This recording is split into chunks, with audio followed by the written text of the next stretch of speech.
What's going on, everybody? Back for another episode on Catching Colorado, and today we're going to be tying up the Jiggy Mysis. This is a Max Pavel fly, and something that I think is pretty unique for Mysis shrimp pattern. It reminds me a lot of my favorite Mysis pattern, which is the Mare's Mysis, and you can find that on the channel as well if you want to learn how to tie that up.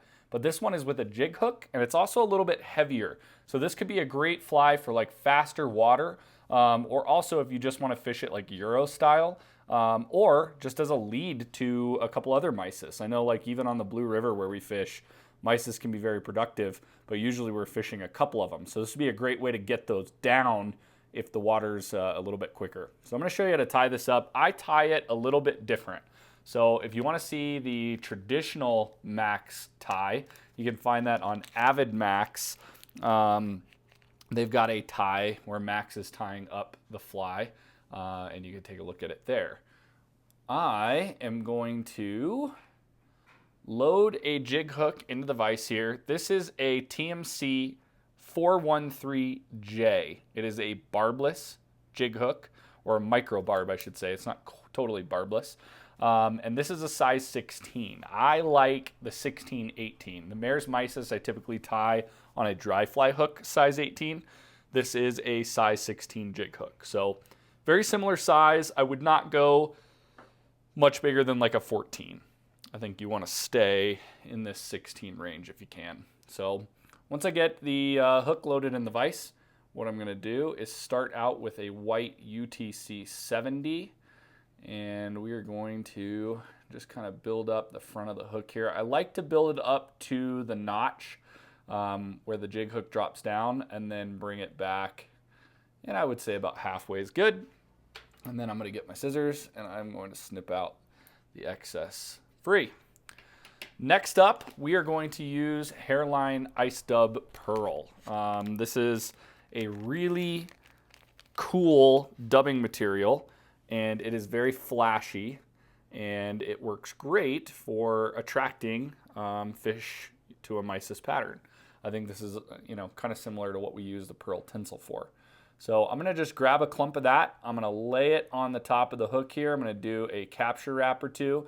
And then while pulling tight, I'm going to roll to the back of the hook.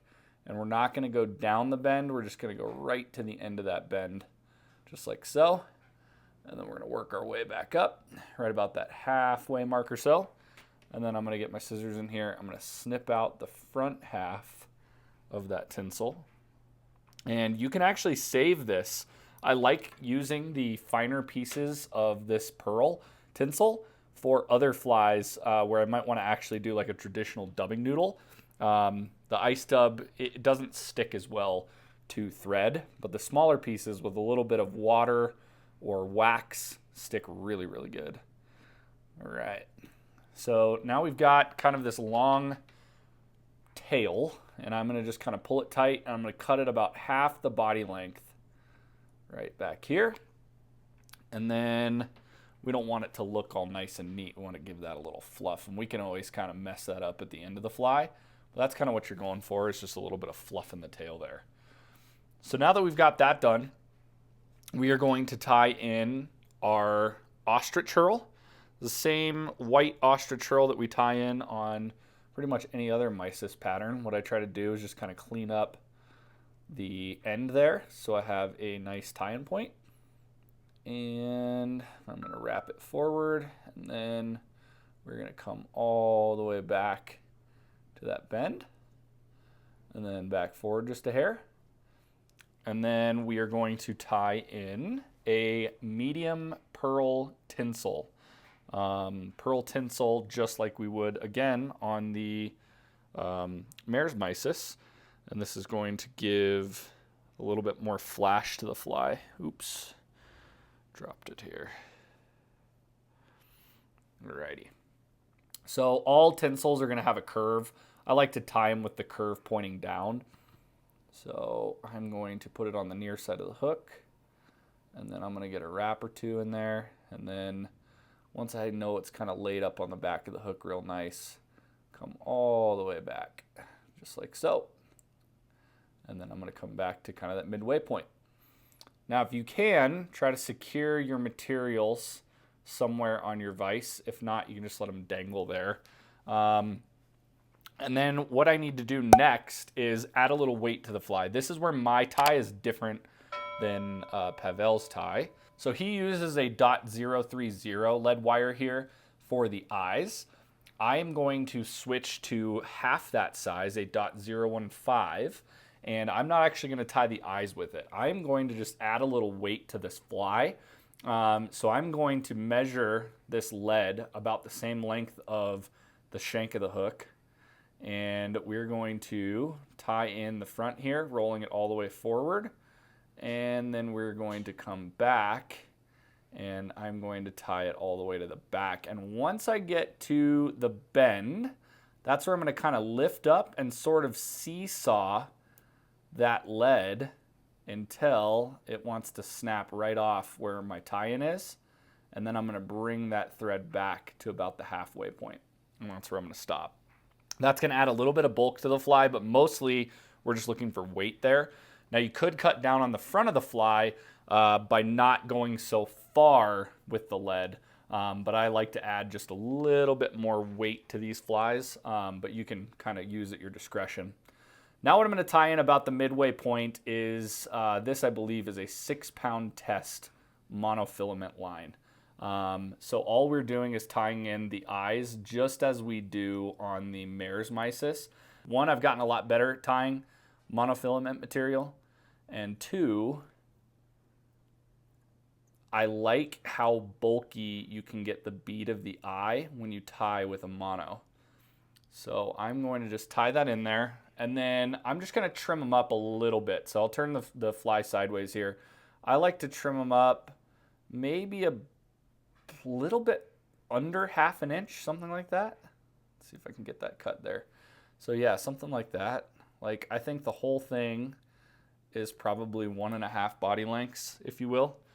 But that's what I love to do for my eyes. And I've got those cross wraps in there, and I've kind of ended my thread a little bit forward of this, because what I'm going to do next is take a lighter and I'm just going to beat up these eyes. So you can see as I hit it, not super hard, those eyes are going to ball up and roll into the fly. I'm going to do this one nearest. You can see it kind of balls up there. And I don't want it to go so far that it touches the thread. And I like these eyes to stick out just a hair longer than I do on the Mare's Mysis. So now that I've got those eyes done, we can start rolling forward with this ostrich hurl. So I'm going to move my pearl tinsel out of the way. And we are going to get that thread right behind the eyes there. And then we're going to just start rolling this ostrich hurl up the back of the fly and making it nice and fluffy. Like a nice fluffy fly. Cross over the eyes there, and then I'm going to cross under the eyes, and I'm going to sort of come back one and then get back in front of those eyes, and that's where I can kind of capture wrap that ostrich hurl. It doesn't take much to hold the ostrich hurl. You can just do one wrap, and then you can let go and then really cinch it down. And then you can either break or cut the hurl free. On this one, I'm just going to cut free. Just get my tips in there and boom, snip it out. No problema. And then what we're going to do is we're going to roll that pearl tinsel over the back of the fly right behind the eye. Hold that tinsel up as you get your wrap going over the top. That'll help you kind of center things. And then do one more turn. And then it's nice to get a turn in front of it, just really helping lock it down. And then this is a great time to roll your thread all the way forwards. It's going to capture some of those loose fibers. And we're going to go all the way down here to the head of the hook.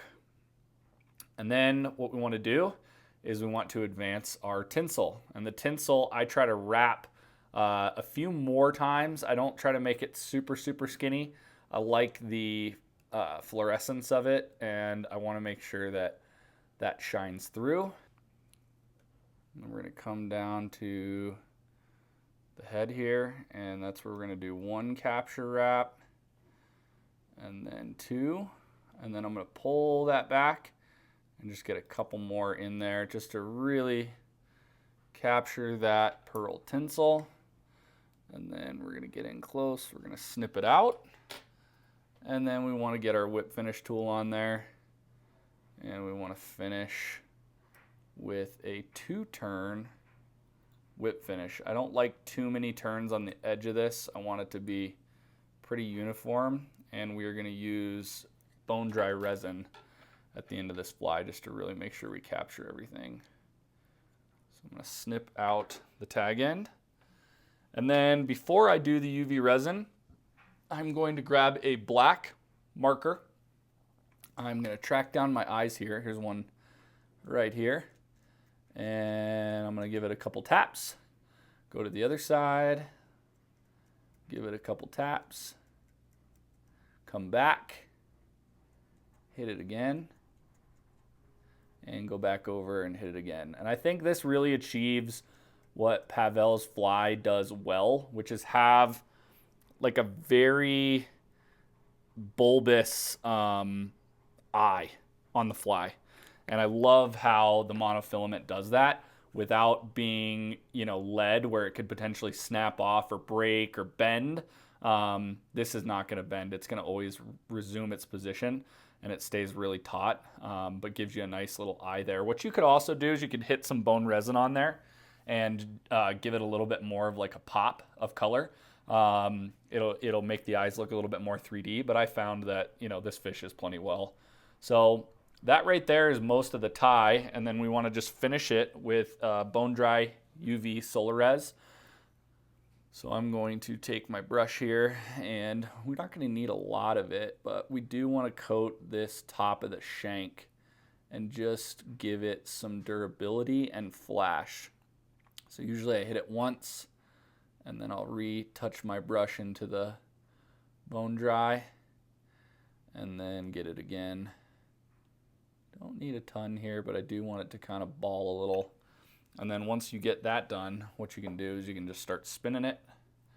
Really get that solar res kind of distributed around the shank of the fly.